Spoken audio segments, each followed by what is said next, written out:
நம்ம வீட்டு தாத்தா பாட்டி சாப்பாட்டுக்கு உங்களை அன்புடன் வர வைக்கிறேன். இன்னைக்கு நம்ம என்ன பாக்குறீங்கன்னு பாக்குறீங்களா? வாங்க பார்க்கலாம். புளி உப்புமாங்க. இது எங்க பாட்டி எனக்கு செஞ்சு கொடுப்பாங்க. இது டேஸ்டா இருக்கும். அதுதான் உங்களுக்கு இன்னைக்கு செஞ்சு காமிக்க போறேன். பாக்குறீங்களா? வாங்க பாப்போம். இதுக்கு தேவை பார்த்தீங்கன்னா முதல்ல பச்சரிசி. இது எப்படின்னா குருண அரிசின்னு சொல்லுவாங்க. இது உடஞ்சு உடஞ்சு இருக்கும். கடையில் போய் நீங்கள் குருண அரிசின்னு கேட்டிங்கன்னா கடையில் கிடைக்கும். அரிசியிலே பாதி பாதியாக உடஞ்சிருக்கும். ஸோ அதுதான் குருண அரிசின்னு சொல்லுவாங்க. நீங்கள் எட்டு வாங்கிக்கோங்க. இதுக்கு தேவை பார்த்தீங்கன்னா குருண அரிசி 2.5 கப் எடுத்திருக்கேன். அதுக்கப்புறம் தேவையான பொருட்கள் பார்த்தீங்கன்னா கடுகு, கடலைப்பருப்பு, வேர்க்கடலை, தண்ணி, மஞ்சத்தூள் 1 ஸ்பூன், பெருங்காயம் 1 ஸ்பூன், 10 வரமிளகா, ஒரு எலுமிச்சை சைஸு புளி, கருவேப்பிலை தேவையானது, கொஞ்சம் தேவையான அளவு உப்பு எடுத்திருக்கேன். ஸோ இது எப்படி நான் உங்களுக்கு பார்க்கலாமா? வாங்க. அடுப்பை வச்சுப்போம். கடாயை ஆன் பண்ணிட்டு நீங்க அடுப்பை ஆன் பண்ணோன்னே ஒரு குழிக்கரண்டி அளவுக்கு எண்ணெய் ஊற்றிக்கோங்க. நல்லெண்ணெய் ஊற்றிக்கோங்க.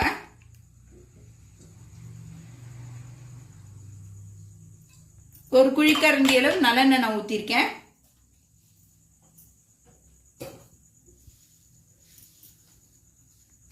எண்ணெய் நல்லா காயட்டும்.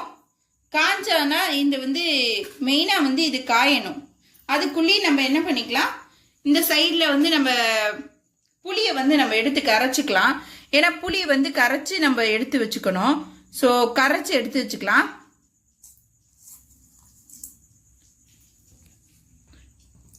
இது தண்ணி ஊற்றி நல்லா இதுக்கு தண்ணியை ஊற்றி நல்லா கரைச்சி வச்சுக்கோங்க. அப்போதான் நல்லா இருக்கும். புளியை நல்லா கரைச்சி வச்சிட்டிங்கன்னா தான் இது பண்ணுறதுக்கு உங்களுக்கு டக்குன்னு ஆயிரும். நல்லா புளி கரைச்சிக்கோங்க. இப்போ நம்மளோட எண்ணெய் நல்லா காஞ்சிருச்சு. ஸோ நம்ம எடுத்து வச்சிருக்க கடுகை முதல்ல போட்டுடலாம்.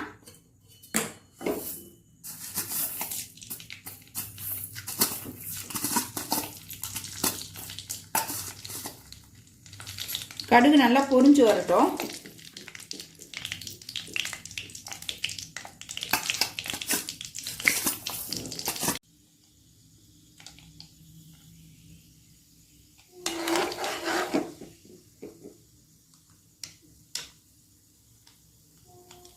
ஸோ நம்மளோட கடுகு நல்லா வெடிச்சிட்டு வருது. ஸோ இதோட நம்ம எடுத்து வச்சிருக்க கடலைப்பருப்பையும் இதையும் போட்டுக்கலாம். கடலைப்பருப்பையும் வேர்க்கடலையும் வச்சிருக்கேன். இதை போட்டுடலாம். இதோட போட்டு நல்லா பொரிஞ்சிருக்கும்.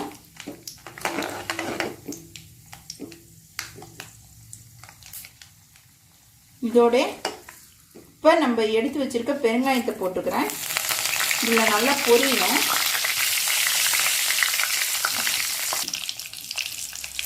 ஸோ இது இப்போ தாளிக்கும் போது கொஞ்சம் தள்ளி கையை வச்சுக்கோங்க. ஏன்னா லைட்டாக இருந்தால் வெடிச்சிட்டு போகுதுன்னு நீங்கள் எதுவும் இது பண்ணிக்கோங்க. கருவேப்பிலை, பெருங்காயம், மிளகாய் இது 3த்தையும் ஒன்றா போட்டாச்சு.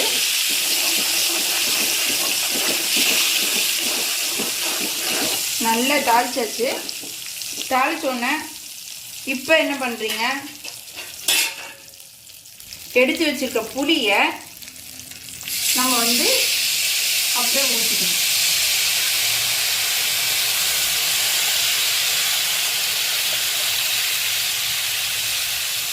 புளிக்கரைச்சியில் ஊற்றிக்கோங்க.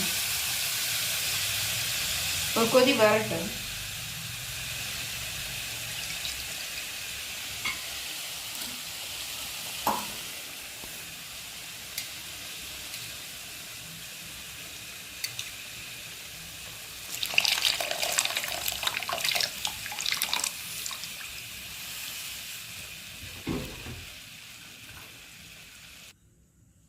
ஸோ நம்ம எடுத்து வச்சிருக்க மஞ்சத்தூளை இதில் போட்டுடலாம். இது பார்த்தீங்கன்னா இப்போ நான் நல்ல புளியை கரைக்கும் போது அதோட ஃபஸ்ட்டு தண்ணி, 2வது தண்ணி, 3வது தண்ணி நான் அந்த மாதிரி ஊற்றிக்கோங்க. ஏன்னா நீங்கள் புளியில் ஊற்றுற தண்ணி மட்டும்தான் இப்போ இதுக்கான வேகிறதுக்கான தண்ணி. வேறு எக்ஸ்ட்ரா அதுக்கப்புறம் தண்ணி ஊற்றாதீங்க. ஏன்னா புளியோடு சேர்ந்து ஊற்றும் போது தான் உங்களுக்கு தண்ணி வந்து ஊற்றும் போது நல்லா இருக்கும். அதுக்கு அப்புறம் நீங்கள் தண்ணி ஊற்றினீங்கன்னா சல்லுன்னு வரும், புளி உப்புமா நல்லா இருக்காது. ஸோ இப்போ நீங்கள் ஊற்றும் போதே உங்களுக்கு தேவையான அளவு ஊற்றிக்கோங்க. நான் இன்னைக்கு எடுத்து வச்சிருக்கனால என்னோட இதுக்கு நான் 5 டம்ளர் தண்ணி ஊற்றியிருக்கேன். இது நல்லா கொதிக்கட்டும். ஸோ இதில் நல்லா கலக்கி விட்டு வச்சுக்கலாம். ஏன்னா நம்ம போட்டிருக்க இன்க்ரீடியன்ட் எல்லாம் கலரி வச்சுக்கலாம். நான் வந்து இதில் உப்பை வந்து நான் புளியோடு சேர்த்து கரைச்சி வச்சிட்டேன், இல்லைன்னா நான் கரையாது. ஸோ அதனால் நான் உப்பை வந்து இதோட கரைச்சிட்டேன். இது நல்லா எல்லாத்தையும் மிக்ஸ் பண்ணி விட்டுட்டு கொஞ்சம் வச்சுக்கோங்க. 5லேருந்து 6 டம்ளர் தண்ணி நான் ஊற்றிருக்கேன். புளி கரைக்கும் போதே 1வது தண்ணி 2வது தண்ணி அந்த மாதிரி எடுத்து ஊற்றிருக்கேன்.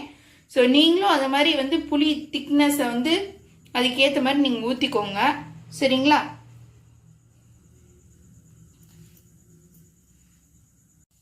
ஸோ நம்மளோட இது பார்த்தீங்கன்னா நல்லா கொதிச்சு வருது. இது நல்லா கொதிக்கட்டும். கொதிச்சோடனே பச்சை புளி வாசனை வந்து கொஞ்சம் போகணும். போனதுக்கப்புறம் நீங்கள் இது பண்ணுங்க. ஏன்னா அது போகிறதுக்கு முன்னாடி நீங்கள் அரிசி போட்டிங்கன்னா, இந்த குருணை அரிசி போட்டிங்கன்னா அது சரி வராது, சரிங்களா? ஏன்னா அப்போ வந்து டேஸ்ட் வந்து வராது. கொஞ்சம் கொதிச்சோன்னே கொஞ்சம் பச்சை புளி வாசனை போனோன்னே லைட்டாக அதுக்கப்புறம் வந்து நீங்கள் நம்ம எடுத்து வச்சிருக்க குருணை அரிசியை இதில் போட்டுக்கலாம்.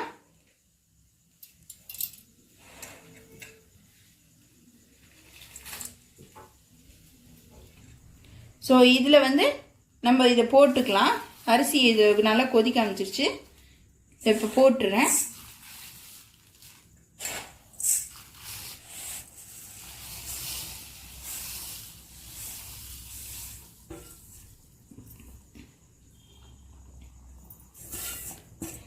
ஸோ இது நல்லா கலரி விட்டுக்கோங்க, கட்டி தட்டாமல் இருக்கட்டும்.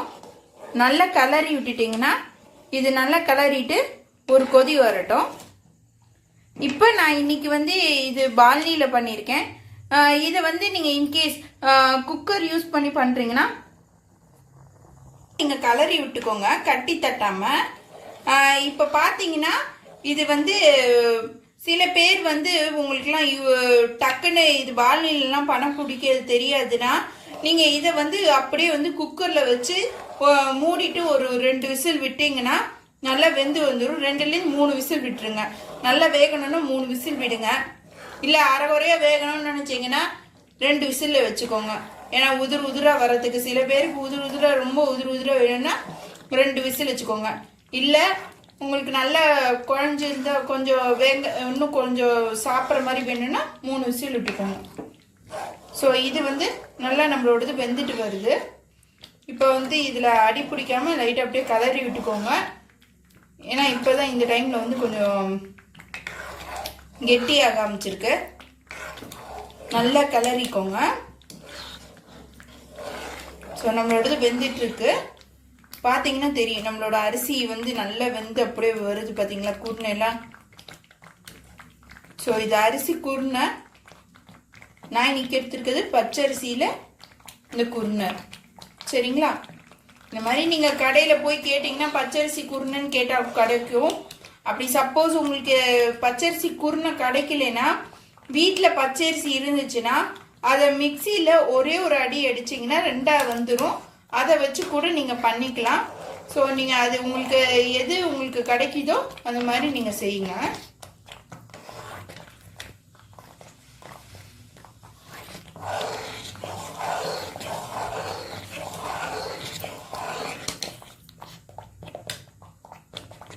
ஸோ நம்மளோடது பார்த்தீங்கன்னா இப்போ நல்லா வந்துருச்சு.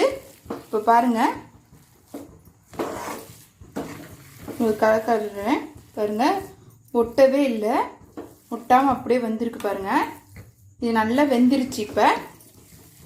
ஸோ நம்ம வந்து நம்ம நொய் பொங்கல் ரெடி ஆகிடுச்சு. புளிக்குத்து பொங்கல்னு சில பேர் சொல்லுவாங்க, சில பேர் வந்து நொய் பொங்கல்னு சொல்லுவாங்க, சில பேர் வந்து புளி உப்புமா அப்படின்னு சொல்லுவாங்க. ஸோ வந்து நீங்கள் எந்த இதில் வந்து நீங்கள் சொல்கிறீங்களோ அதை நீங்கள் எடுத்துக்கோங்க. இது ஏன் ஸ்டைல் புளிக்குத்து உப்புமா ரெடி.